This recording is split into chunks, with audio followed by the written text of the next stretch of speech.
next page now. An angry wind stirred up ghostly dust devils as King Tut was taken from his resting place in the ancient Egyptian cemetery known as the Valley of the Kings.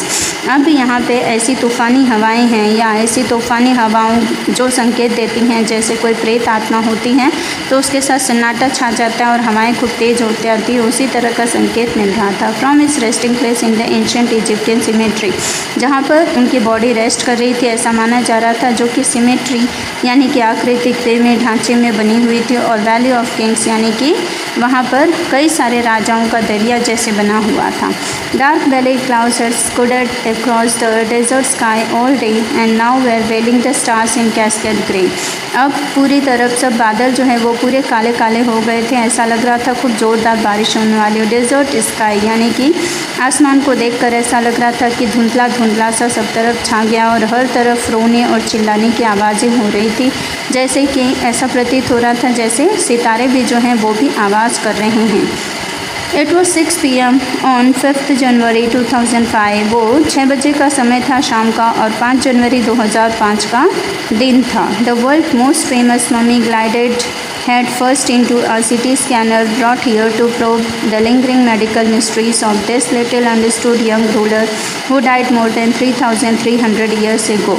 और उस दिन world famous mummy यानी कि जो पूरी दुनिया में प्रसिद्ध है ऐसी मम्मी का हेड जो है मुंडी उसका सिटी स्कैनर थ्रू लाया गया और प्रूव किया गया और लिंगरिंग मेडिकल यानी कि कई सारे मेडिकल मिस्ट्रीज़ यानी मेडिकल रिलेटेड इश्यूज़ जानकारी जितनी भी हैं वो सारी चीज़ें बाहर आने लग गई और देखते ही देखते सब कुछ समझ में आने लग गया। यंग रूलर हु डाइड, और उसके बारे में भी पता चलने लग गया कि जो कि बहुत ही छोटी उम्र में जिसकी मौत हो चुकी थी और ये बात पुरानी थी 3,300 साल पहले की।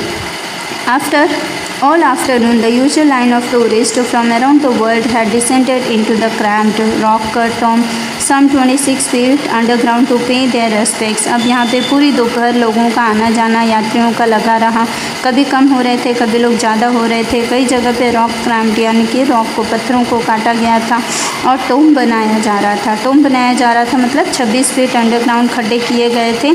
ऐसा माना गया था कि जितना अंदर तक खुदाई किया जाएगा उतना मजबूती के साथ टोम बनेगा। दे gazed at the murals of the walls of the burial chamber and peered at Tut's gilded face। अब उसके बाद में लोगों ने बड़े ध्यान से इधर उधर देखने की कोशिश की, दीवारों पर हर तरफ की जहाँ पर उनको बरी किया जाएगा वहाँ पर आसपास में टूट के फेस का कोई संकेत मिल रहा है या नहीं। The most striking feature of his mummy shaped outer coffin lid.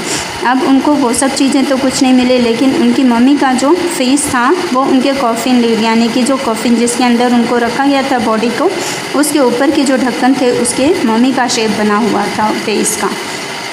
Some visitors read from guide books in a whisper। कुछ लोगों ने गाइड बुक से ये चीज़ पढ़ लिया था और वही वो लोग आपस में गुनगुना रहे थे। विस्पर यानी धीमी आवाज़ में बातें कर रहे थे।